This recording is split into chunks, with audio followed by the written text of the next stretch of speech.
ابو بکر صدیق نبوت کو لے کے جا رہا ہے، لوگ کہتے ہیں مسلح لے گیا، خلافت لے گیا۔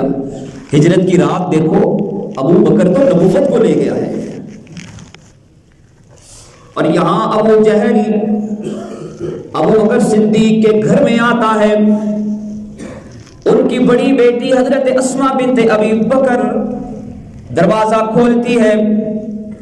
ابو جہل غصے میں ان سے پوچھتا ہے کہ بتاؤ تمہارے والد کہاں ہیں، کیا تمہیں معلوم ہے؟ فرمایا کہ مجھے معلوم ہے، کہاں ہے؟ پوچھا بتاؤ کہاں ہے؟ فرمایا بتاؤں گی نہیں، کہاں ہے؟ بتاتی نہیں۔ کیوں نہیں بتاتی؟ اگر آج ابو بکر صدیق کی بیٹی یہ کہتی کہ مجھے معلوم نہیں ہے میرے والد کہاں ہیں، تو والد کی عزت بے حرف تھا۔ دنیا کہتی باپ تو صدیق اکبر تھا، اور بیٹی نے اس موقع پہ جھوٹ بولا۔ نہیں، باپ کی عزت و آبرو کو بچانے کے لیے بیٹی نے کہا معلوم ہے مجھے کہاں ہے، لیکن راز ہے میرے سینے میں، کبھی بتاؤں گی نہیں۔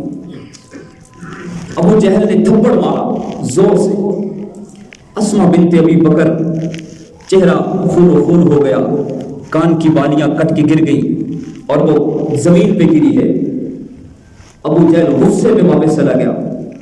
اسماء بنت ابی بکر اٹھی، فوراً کھانا تیار کیا اور غار ثور کی طرف چلی گئی۔ جب وہ غار میں پہنچی ہیں، اپنے چہرے کو چھپایا ہوا ہے اور اپنے سر کو باندھا ہوا ہے، چہرے کو چھپایا ہے، لیکن آنکھوں سے آنسو رواں ہیں، وہ نہیں چھپ رہے، اشکوں کی برسات ہے۔ امام الانبیاء صلی اللہ علیہ وسلم نے دیکھا، پوچھا کہ اسماء بیٹی کیا ہوا؟ بیٹی ہوا کیا ہے؟ حضرت اسماء بنت ابی بکر خاموش ہے، بولتی نہیں ہے۔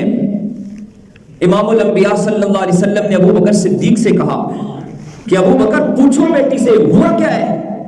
تاجدار صداقت نے اسماء بنت ابی بکر سے کہا بیٹی بتاؤ حضور صلی اللہ علیہ وسلم کو کیا ہوا؟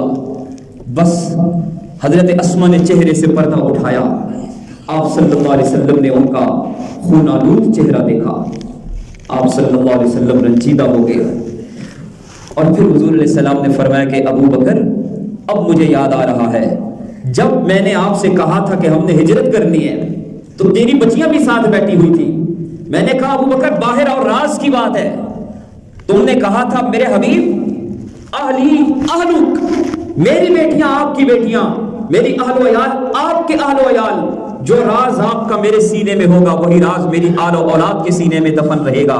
یا رسول اللہ آپ غم نہ کریں، میری اولاد آپ کی اولاد ہے۔ تو آج تمہاری بیٹی نے یہ زخم تو سہے لیکن راز نہیں اپنے سینے سے نکالا۔ اللہ نے ابو بکر صدیق کی وفاؤں کا بدلہ محمد الرسول اللہ صلی اللہ علیہ وسلم کی خلافت کی صورت میں دیا ہے۔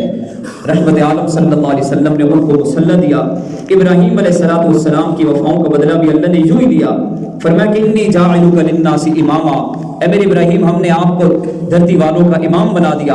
حضور علیہ السلام نے فرمایا کہ مروا ابا بکر فلیصلی بالناس، اے ابو بکر صدیق آج کے بعد ہم نے بھی آپ کو امت کا امام بنا دیا۔